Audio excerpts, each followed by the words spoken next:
Okay, welcome to Applied Linear Algebra course.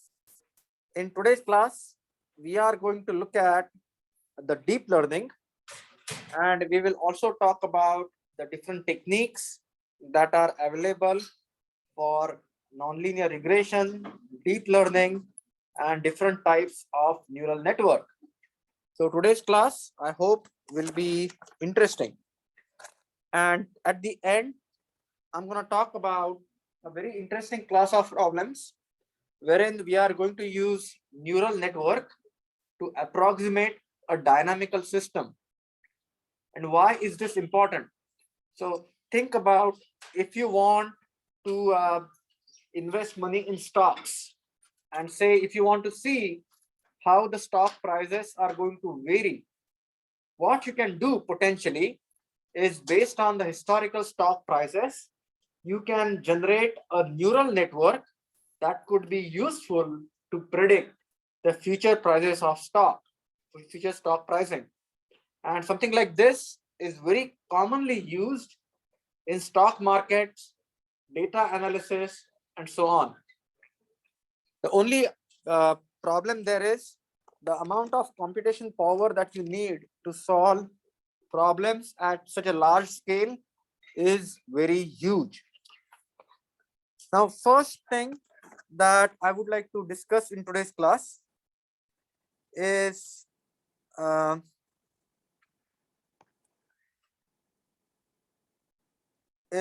first thing which I want to talk about in today's class is, everyone remembers the gradient descent.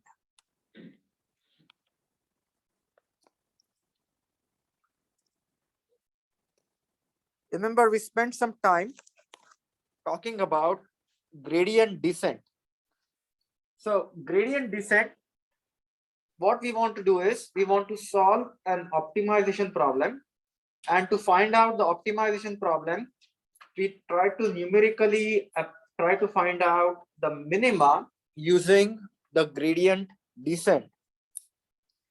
Unfortunately, what happens is, when you have a neural network which is huge, I just want to give you what is a neural network. Think about neural network as a huge nonlinear regression equation. It's a uniform or universal function approximator that has hundreds or thousands of variables, and you want to find out what are the optimal values of those variables so that the neural network can fit the data from the past and will help you to predict the output in future. So if you look at the gradient descent is used to find out numerically the approximate weights and the optimal location.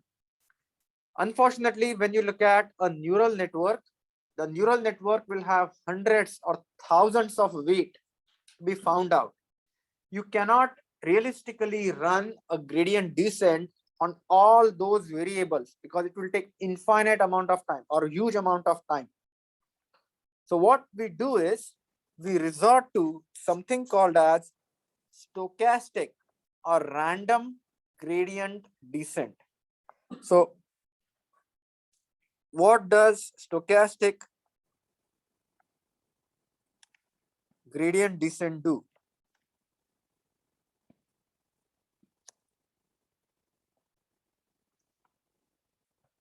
Rather than running the gradient descent across all the points, it will run gradient descent only on one randomly chosen point, or it will run gradient descent on a handful of problems that are randomly chosen. Now, some of you may ask me, does it work? The answer to that question is yes, as long as you are sufficiently random in selecting those points, then that stochastic gradient descent gives approximately the same result as the regular gradient descent, but the amount of computational that you require is significantly low. And what I want to do is, at this point, uh, please understand there are two key things in neural network. The two things that are super important is stochastic gradient descent, which is finding out where the minima is, and the back propagation, wherein you would update the weights. So please understand, neural network is at the end is some sort of a non-linear regression problem. In that non-linear regression problems, we have lots and lots of parameters that we need to find out. And depending upon the activation function that you choose, depending upon the network connections that you choose, you are going to land up with an system of equation that is very huge. So how do we find out the values of those coefficients that will give us the optimal result based on the data that we have? That is the fundamental purpose of solving the neural network. Now, just to give you a flavor of stochastic gradient descent, what I want you to do is, I want you to go to Canvas. I want you to download the MATLAB script that I uploaded for today's class. So please go to Canvas. So I want you to go to Canvas, download the MATLAB script that I uploaded, and then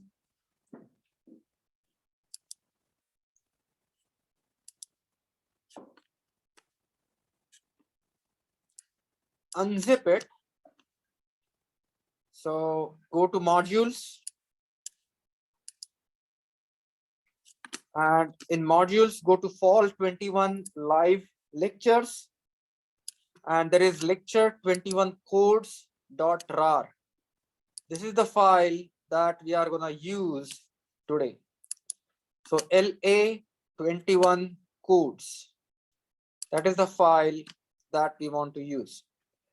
So stochastic gradient descent, the idea is it's the gradient descent, but only thing is, rather than running the gradient descent on all the points, we are going to choose a random or a single random point and to run the gradient descent, or we will choose multiple random points, and that is called as the batch gradient descent.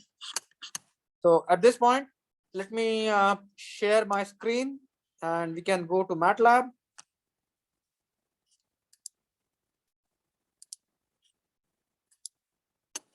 So I want you to go to MATLAB, and assuming that you have LA21 codes, what you can do is go to MATLAB and open the file. So go to desktop. I actually downloaded that into desktop, LA21 codes, and then I want you to open the lecture 21, that is today's lecture code. So the first part is the stochastic gradient descent. And please note, this is the exact same gradient descent problem that we solved using the full gradient descent. And we are going to solve this problem using the stochastic gradient descent. So please understand, you have two functions, f1, f, then we are finding the gradient, and then we are actually plotting. So you will see that we are plotting the solution. So if you go down, now please understand here, as you can see, I'm doing a random permutation on Q, a random permutation for Q2, and then I'm performing the gradient descent. So as you can see that here,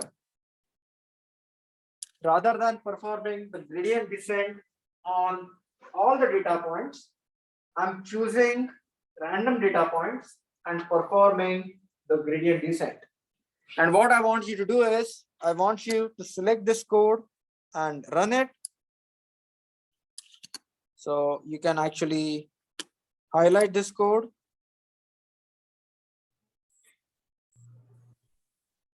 And I want you to run this code.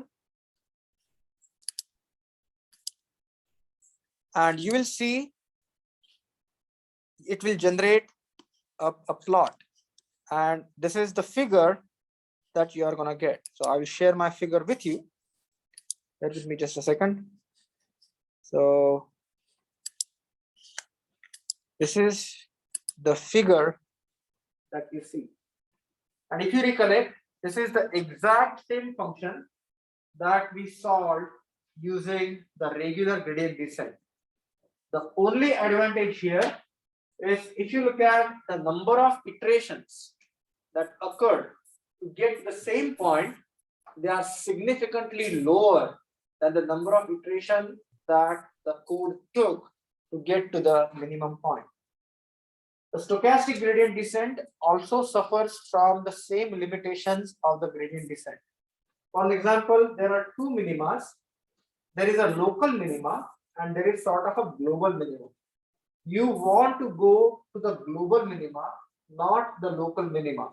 But depending upon where you start, you may land up in a local minima shown by red, but you really want to go on to the global minima. That is the trajectory is shown by blue. So I just want you to look at the code. And when you have time, please compare this code with the regular gradient descent that we studied, I think about 4 periods ago. So I gave you the code for the regular gradient descent. This is the same function, but now using stochastic gradient descent, and you will see the number of iterations that it takes to get to the same point are significantly less. Why we call it stochastic? Stochastic because that point is randomly chosen. So in the regular gradient descent, you are actually finding out the descent throughout the entire region. So basically, if you look at all the gradients, you are finding all the gradients. Here, you just choose one point, find the gradient. If you are like choosing randomly, then it's supposed to take more steps than the previous one. It does not. In fact, if you look at the implementation, it will take less steps compared to the regular gradient descent. Yes. Just out of curiosity, how does it define how many random iterations it does? So the way the random iteration is used is typically, if you look at the distribution, you usually choose a Gaussian distribution. And I understand that the power of stochastic gradient descent, you may not realize when you have very few variables, because it doesn't really speed up. You don't see the speed up. But imagine if you have thousands of variables and you want to perform the gradient descent, rather than performing the gradient descent on all those thousands of variables for each and every point, what you will do is you will choose one variable, and at that point you would actually find out the gradient.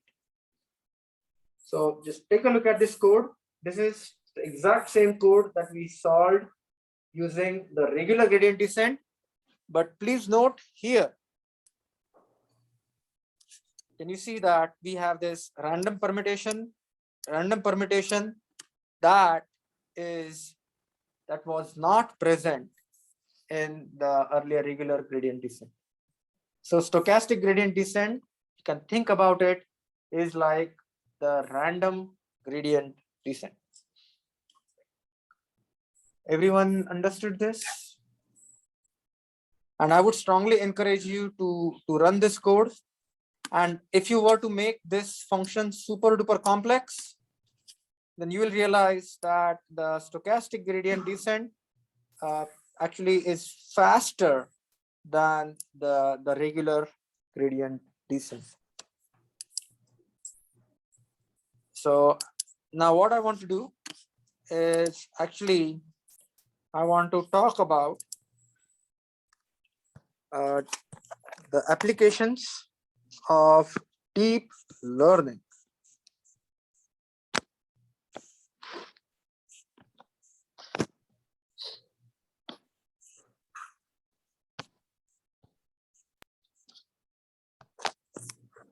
Okay, so we just looked at a very simple example of stochastic gradient descent. And for my own satisfaction, let me just mention that stochastic gradient descent and back propagation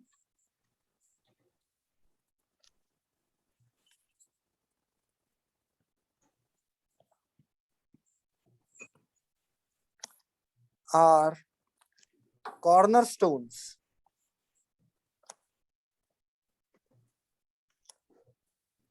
of modern deep learning networks or deep networks, and they allow for efficient computation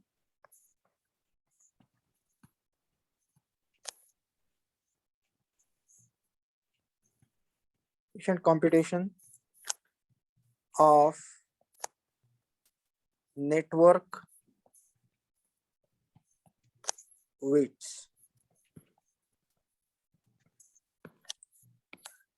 Now the next part is I want to talk about something called as deep neural networks or convoluted neural networks. So what are neural networks?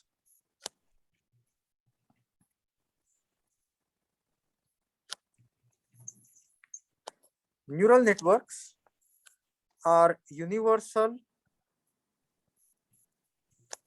function approximators.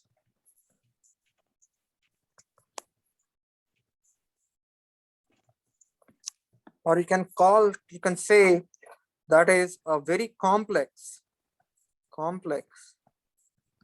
nonlinear regression.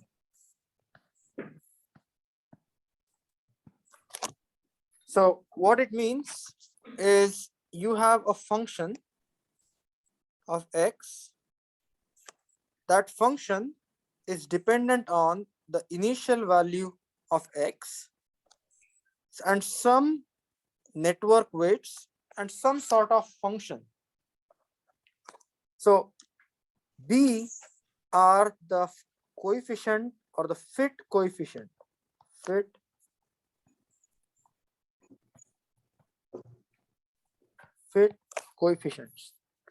In the case of neural networks, they are called as network weights.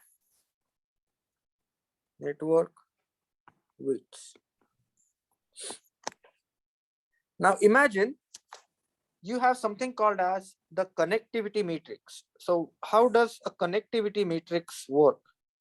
So you have some input that is fed into some hidden layer, and that hidden layer is connected to maybe some output layer. You can have multiple nodes in the hidden layer. So you could have, say for an example, you have some input that gets fed into multiple hidden layers or multiple nodes, and finally all these get mapped to some sort of output. So say this is output and this is input. So if I want to write this as a mathematical equation, this equation can be written as f of x is equal to f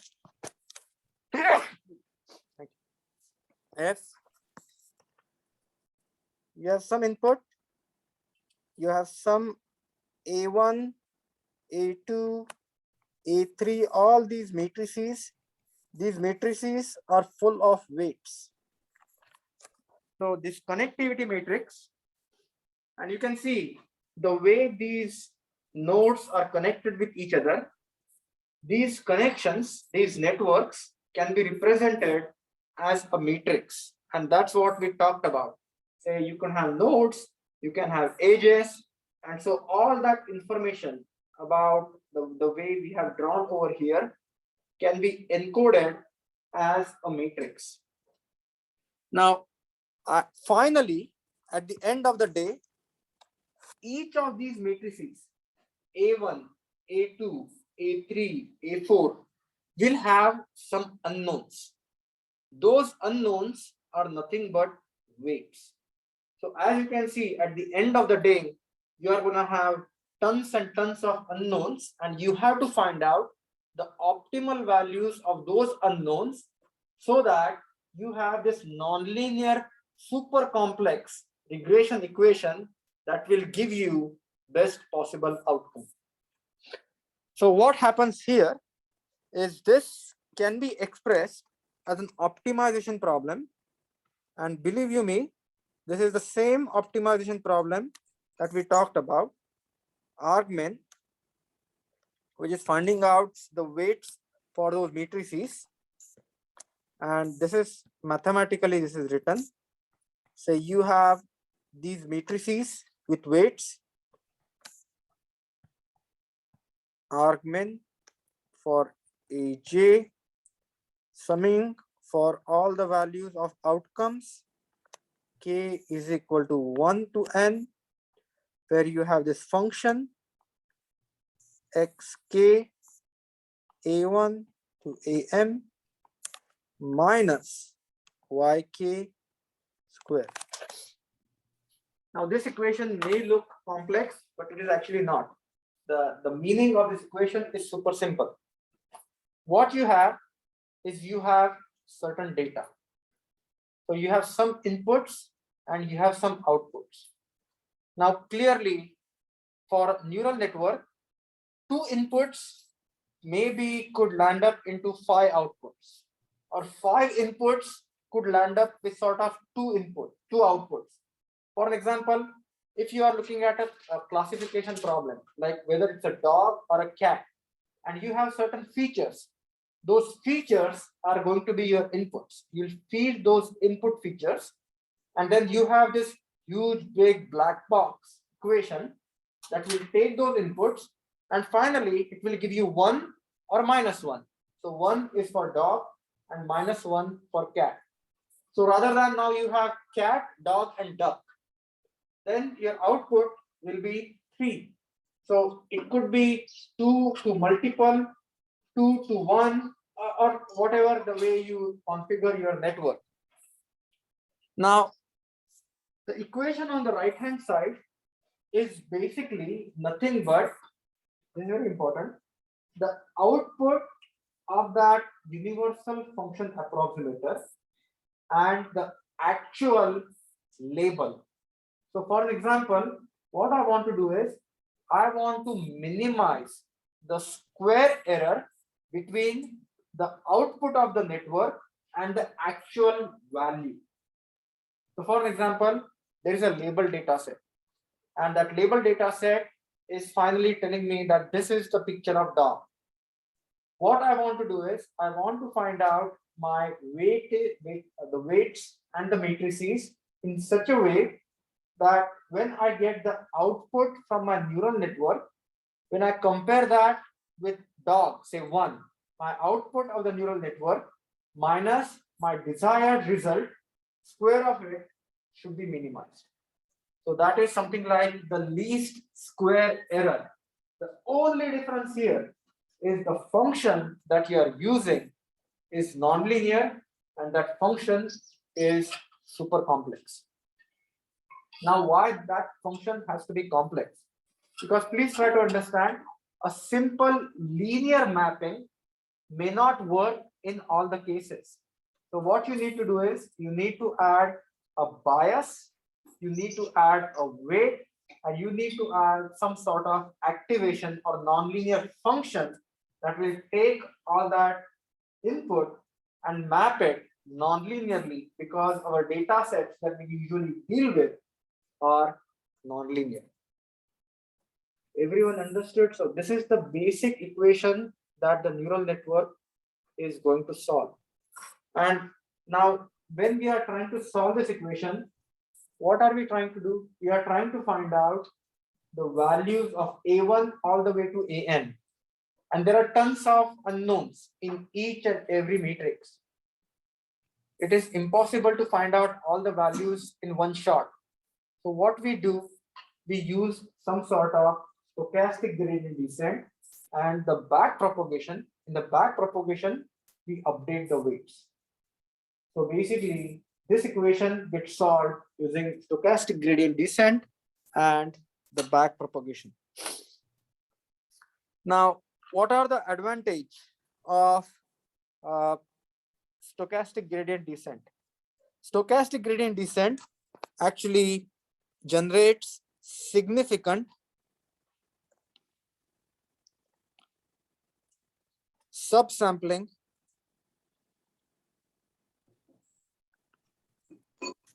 of data. So which means you don't have to run that on the entire data set, but what you do is you run that on the subsample of data set. Now, what is the difference between the regular neural network and maybe a deep neural network? So essentially, everything starts with something called as convolution or convoluted neural network.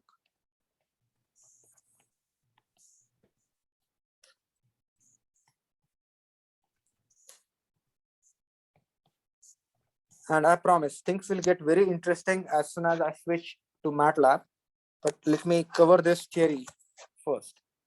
So the convolution neural network has something called as convolution layers.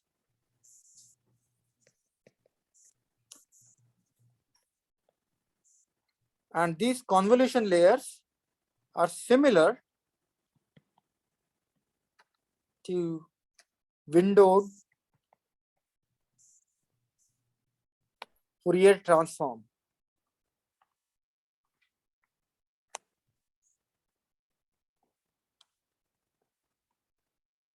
So in this convolution layer, instead of using the full subset, full features, we are going to use a small dimension of input space. So this actually uses small dimension of input space.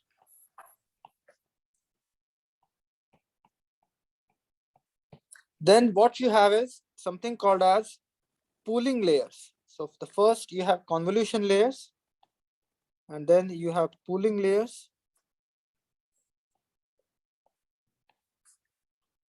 So these pooling layers, they progressively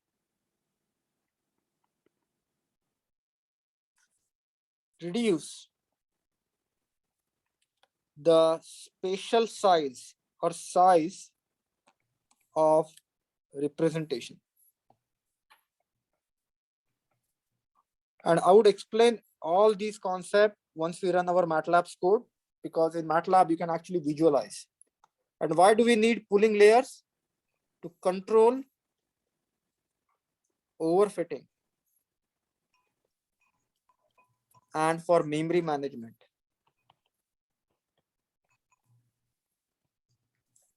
And then what you have is you have fully connected layers.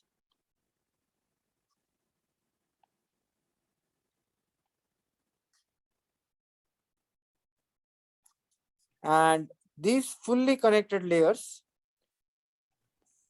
they basically give you or ensure global connectivity. So please note the convolution and pooling are locally connected, and then fully these are globally connected.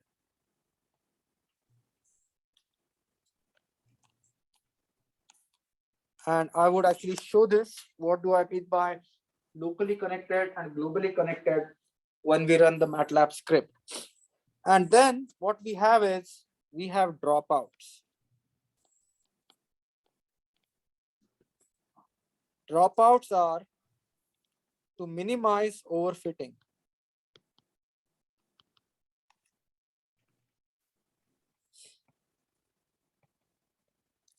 We randomly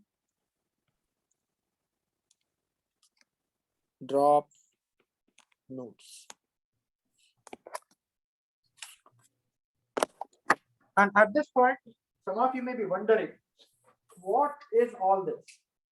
So please understand, neural network is a tool, and how you use the tool is up to you. And to design a neural network or to train a neural network is many a times like art. So depending upon the problem that you are trying to solve, you choose appropriate type of neural network. And one neural network may give you good results on certain type of data, but that may not give you good results on other type of data. So there is always some trial and error, and depending upon the way the network is constructed, the way the layers are connected, there are different techniques. But what I want to do is I want to show you how this neural network actually works. So what I want to tell you here is a convoluted neural network will have a convolution layer, pooling layer, fully connected layer, and dropout. All these things are finally going to give us a very long representation of a function. And that function will have tons and tons of knobs that we can tune and tweak depending upon the data. So at this point, I want to share my MATLAB screen. And I want you to go to MATLAB. So if you see the MATLAB screen, the second example is the convoluted neural network. What is the difference between the deep neural network and convoluted neural network? If the neural network has 2 to 3, 4, 5 layers, it's just called CNN, convoluted neural network. When the number of layers in the network increase after 7, they can go all the way up to 100. Then that network is called as the deep neural network. Deep neural network means the neural network with tons and tons of hidden layers. Everyone understood this? Now what I want to do is, if you're thinking of doing the project, remember I give you an optional project. This code will be very helpful to solve that optional project. So if you have any intention of doing the optional project, please pay attention. We are trying to develop a neural network for a handwriting recognition. So for handwriting recognition, there is this letters trained data set, and that has handwritten, scanned, digitized letters. And what we are going to do is, we are going to use a deep convoluted neural network for automatic classification of the handwritten images. Believe it or not, something similar goes on when your check gets scanned through the scanner. Something similar goes on if you are using the Bank of America or Chase app and you are taking the picture and trying to deposit the money using the picture of your check. Something similar is going on. They have a neural network or pattern recognition algorithms running in the background that they scan and then they identify, and that is how they authenticate. So what I'm going to do is, let's start this code.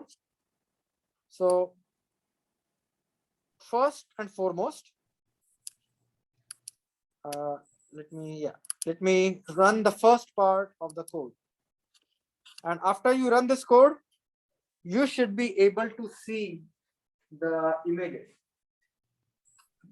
Can you see that these are the handwritten A's, B's, and C's?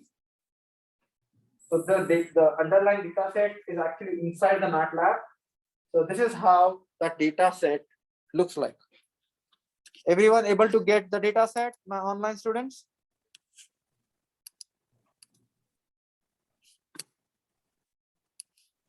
So, oh, no, you are not able to get the code, Ramesh. So the only, let me type. Oh, that data set is inside the MATLAB. If you have deep learning toolbox installed in the MATLAB, you will have that data set. For some reason, if you don't have data set, then that means you have not installed the deep learning toolbox. And you know how to install the toolbox, right? You have to go to the home and go to the options and then actually download the toolbox.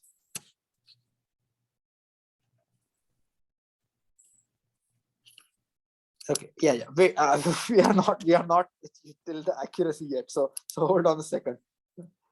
Okay, so in the next part, this is the code that is doing the heavy lifting. So basically what you are doing is you are supplying the input layer, then you have a convolution layer. Remember, convolution layer is like windowed Fourier transform or the Gruber transform, but working on a neural network. Then what you have is you have something called as the ReLU layer. ReLU layer is nothing but rectified linear unit.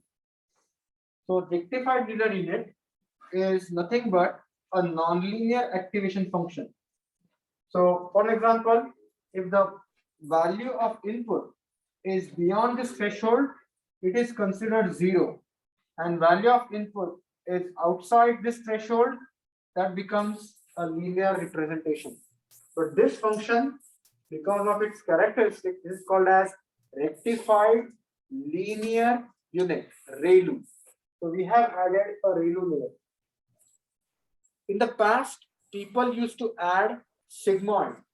So basically that function used to be something like this. But then nowadays everyone uses ReLU layer because there is a lot of research, and the ReLU or rectified linear unit gives you a better representation. Then you have something called as the pooling layer. The pooling layer reduces the spatial dimension. Then you have some fully connected layers. And then after fully connected layers, you are adding a softmax condition, and then you have the classification, and then in your options, training option is stochastic gradient descent. So SGDN, that is the stochastic gradient descent method, is what is used to train this network. And then what you want to do is you want to highlight this code and then run. And then you will notice that MATLAB will be busy for some time. And yeah, and then it will start the iteration. TPO means one complete iteration going through the first iteration of the training data set. And then it will go down, and at the end it will perform. And then here is what I want you to do. Remember the initial data set that we had for the letters? We divided that into two data sets. One is the training data set, and the second is the test data set. We use the training data set to train the neural network. And now what I'm going to do is I'm going to feed the later test data set, and I will run the neural network that we have trained.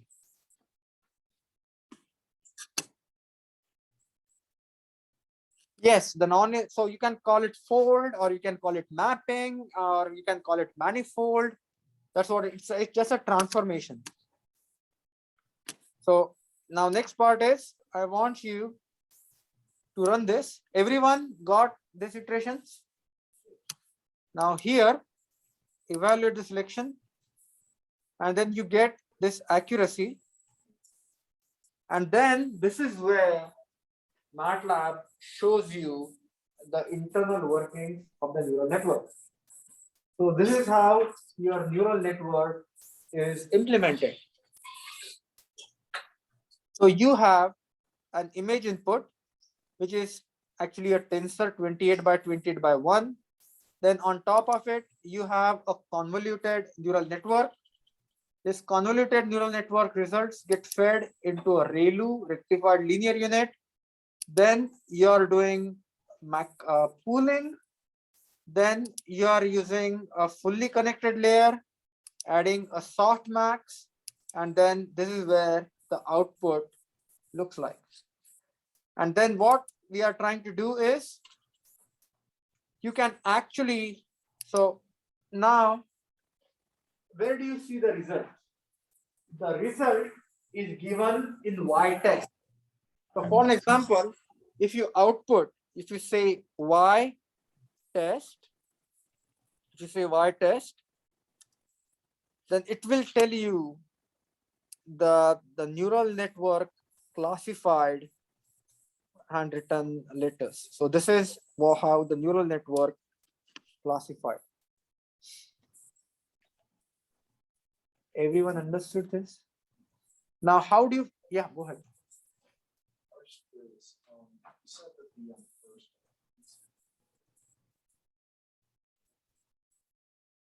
image input is a tensor, correct? Yes, image input is a tensor. So then why is it when it's defined in the deep learning network analyzer, it's represented as just a single thing? Yeah, because you do convolution and pooling just to get the subset of data, and that subset of data gets filled. So now this is how, this is the result of your neural network. And then what about the accuracy?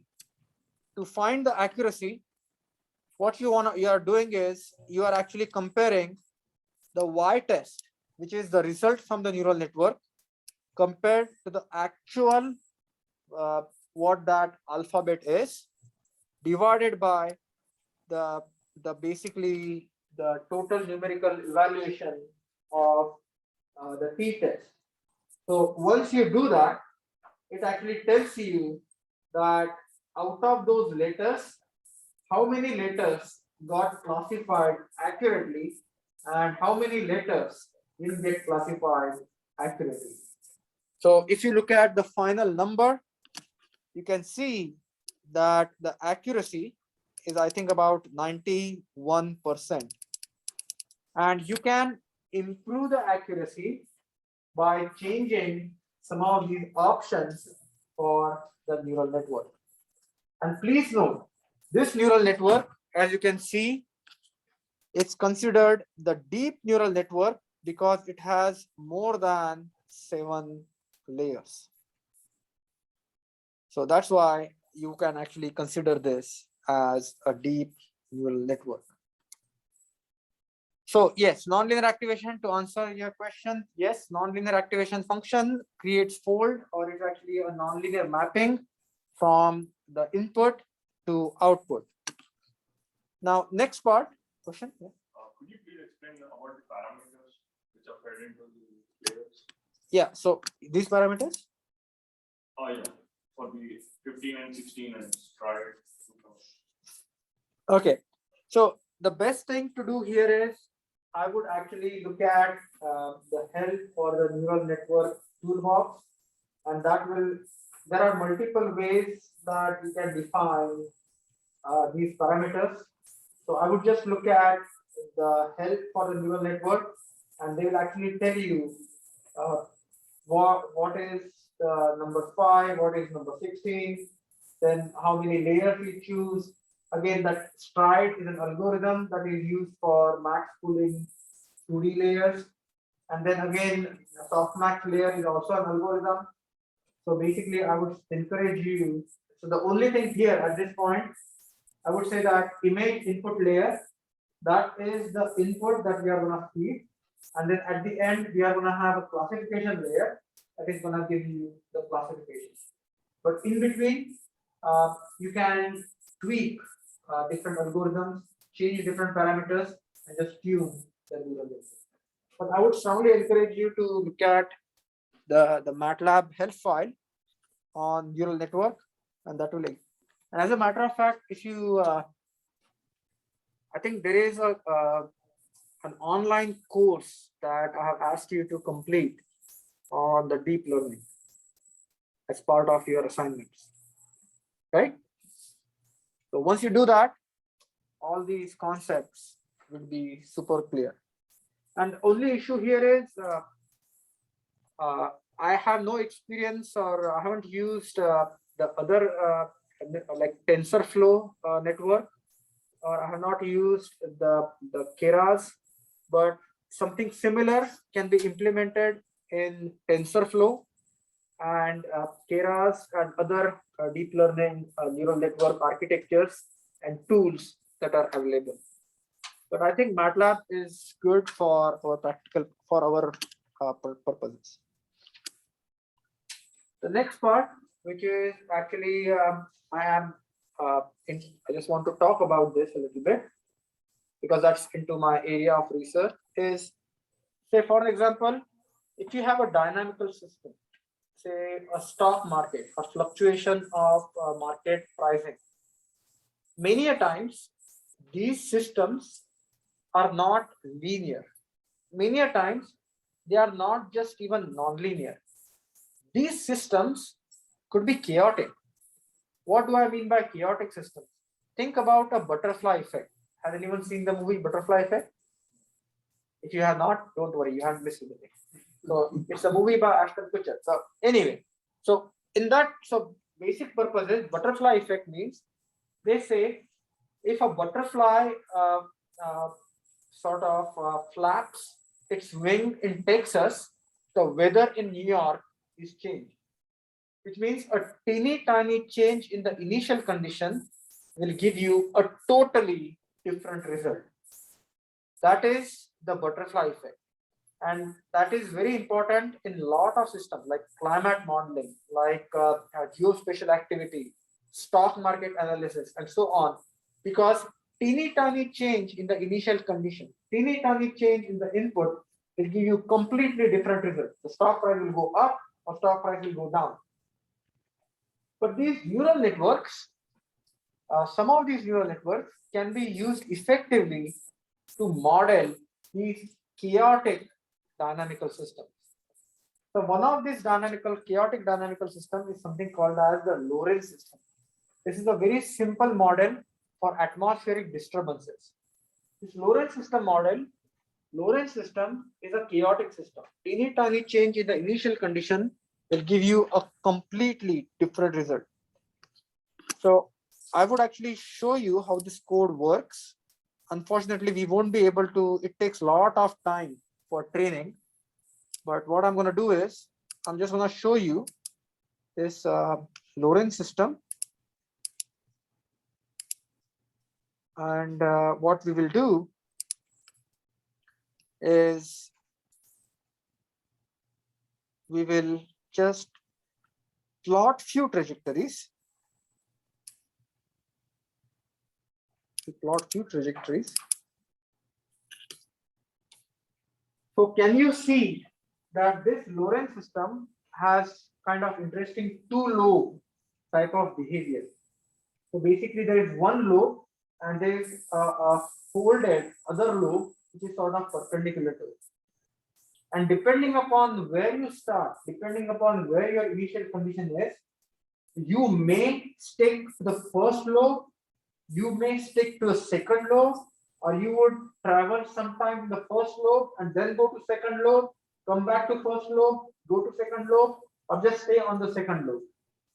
So the idea here is, depending upon where you start and depending upon how small the difference is, you are gonna land up on the very first low, first low or on the second low, or you could be transitioning between 1 and 2. So this very complex dynamics can be captured or can be studied using neural networks. And how do we do that in neural network? And please understand, neural network is completely data driven. So what you have is, you are numerically integrating this differential equation of motion that is generating tons and tons of data, and then you are running a neural net on that data. Now what I want you to do is, I want you to, this is the feed forward network with 10 layers.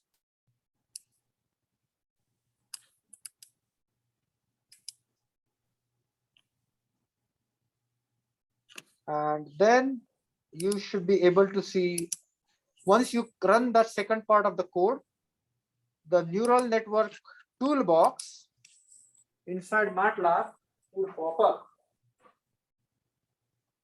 And this actually will show you the construction of the neural network. It will tell you how the data is divided. We are using random. What is the training technique? What is the performance, and how we are calculating. It also specifies the number of maximum iterations for convergence, gradient, and so on. At this point, if you want to see, you can click on the performance, you can click on the training data set, and you will see that as it runs through the iterations, that is called a reform, as it runs through the iteration, you will see how good or how bad that neural network is converging. You can also look at the regression, and you will see that regression output and how it is changing. This neural network will take a long time to run and to converge.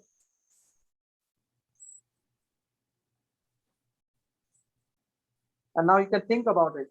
It's just, there are 3 parameters. And since the system is chaotic, it is taking so much time. So now if you want to predict the stock market pricing, you are going to need a supercomputer, right?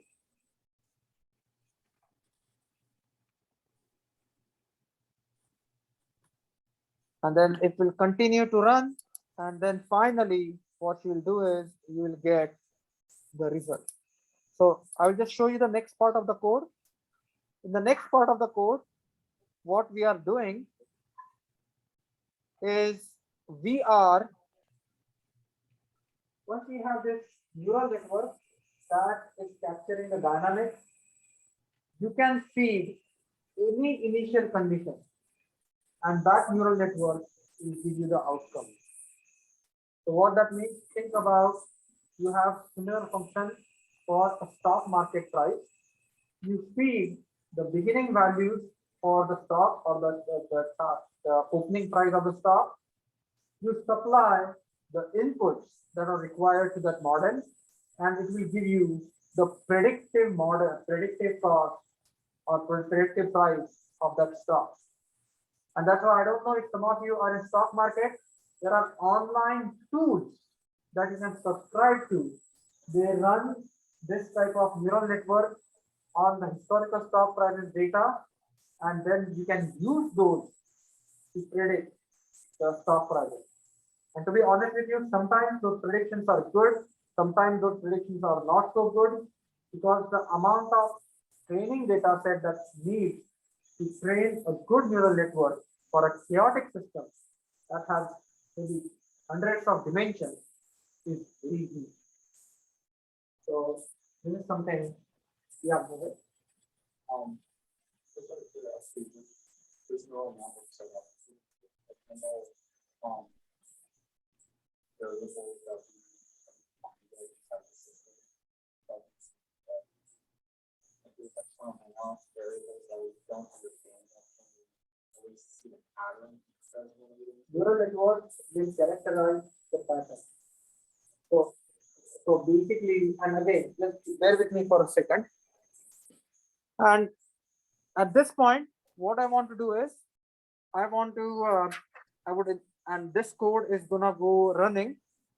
At this point, I want you to go online and go to something called as Neural Network Zoo.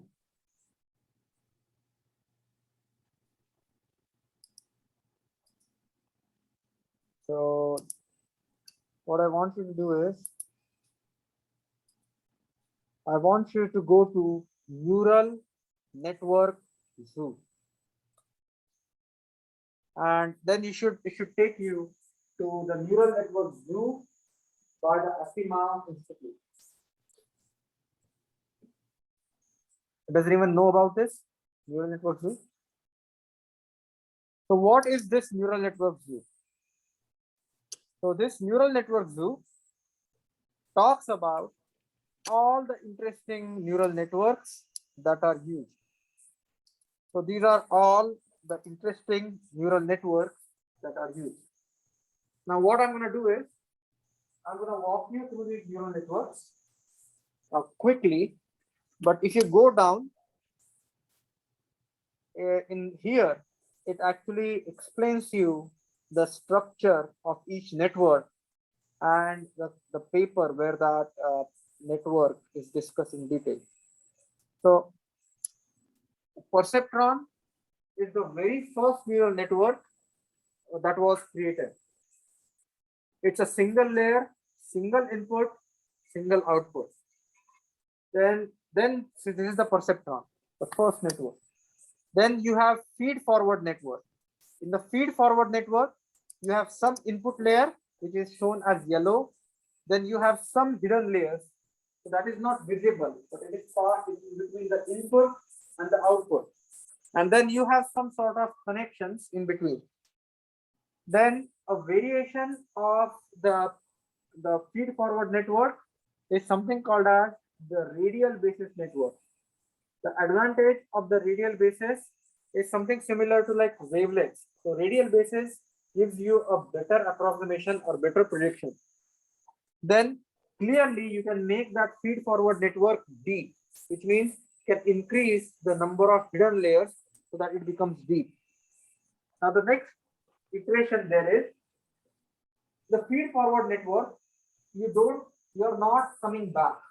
So it's not looping back. It's always going forward. In the recurrent neural network, basically you have a feedback loop. So basically you kind of go back. So as you can see, there is a sort of circle. So you can go from that same input back to the same node.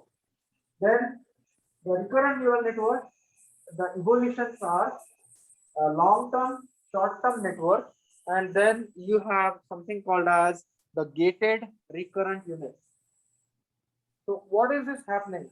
So here in long-term, short-term or gated network, you can have something like a hold or release type of concept.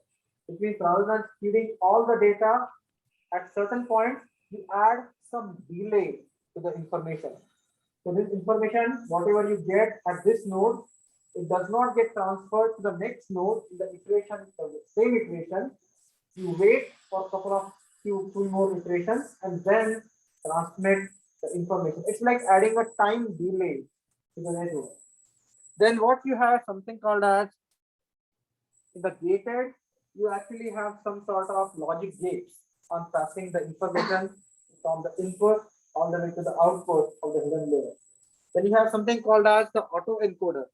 Autoencoder is, as the word says, it encodes itself. So basically, an autoencoder, I just want to tell you, everyone knows about the principal component analysis, right? Autoencoder is something similar to the principal component analysis. Autoencoding or autoencoder networks are used for model reduction. And so basically, if you look at the way the network is constructed, you have it's like is used for data encoding.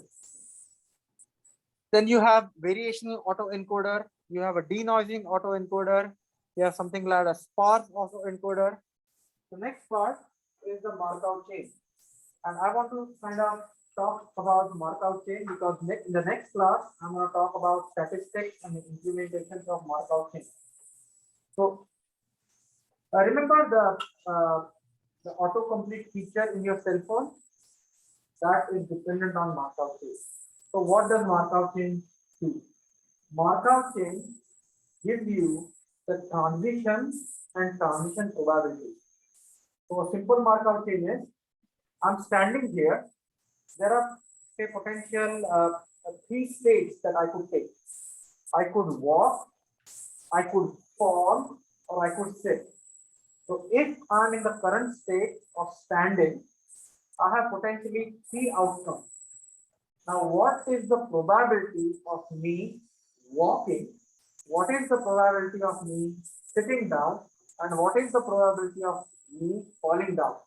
Clearly, you can see based on what you have seen so far, probability of me walking is more than sitting down or falling down. You agree with me? That exact probability is captured or calculated based on all the previous data sets. So what that autocomplete is doing, it's continuously keeping track of the word that you entered after the previous word and creates a Markov model or Markov chain in the background. So that Markov chain knows as soon as Redcar says hello, most likely he's going to say, how are you? Where are you? And something like that. So it actually would suggest the word or the action based on the time history. So this is the probabilistic network. Then, yeah, in probabilistic network, so what you do is you have something called as Markov chain, and then you have something called as Hoffield network. In Hoffield network, it's like all to all connected. So as you can see, Hoffield network is completely all to all connected. So everything is connected to everything. Then you have something called as the Boltzmann machine. You have something called as the restricted Boltzmann machine, which means you add constraints onto the Boltzmann machine. Then you have something called as the deep belief network. Then you have something called as the deep convolution neural network. Then opposite of deep convolution neural network is deconvolution neural network. And then you have a combination of these two, deep convolution and inverse graphics network. Then how many of you know about the deep fake? Remember? Yeah. So deep fake means the fake images that are created that they just look like the original image. So this GAN, generative adversarial network, they are used to create deep fakes. Here there are two networks, and actually there are examples in MATLAB which will teach you how to create GANs. So there is a generation network and there is an adversarial network, and these two networks, they compete against each other to give the final output. Then there is extreme learning machine, eco-state network, deep residual network, differential neural network, neural training machine, Turing machine, and all that kind of stuff. So I would encourage you to go through these different architectures that are talked about: long-term, short-term, gated recurrent units, and most of these networks can be programmed inside MATLAB. So I would encourage you to take a look at this and then look at the MATLAB help to see how these neural networks can be implemented. But at the end of the day, neural network is a universal function approximator. It's a fancy nonlinear regression, which is a very big equation that you want to optimize. And with that, I'm going to stop here and be happy to answer any questions that you may have.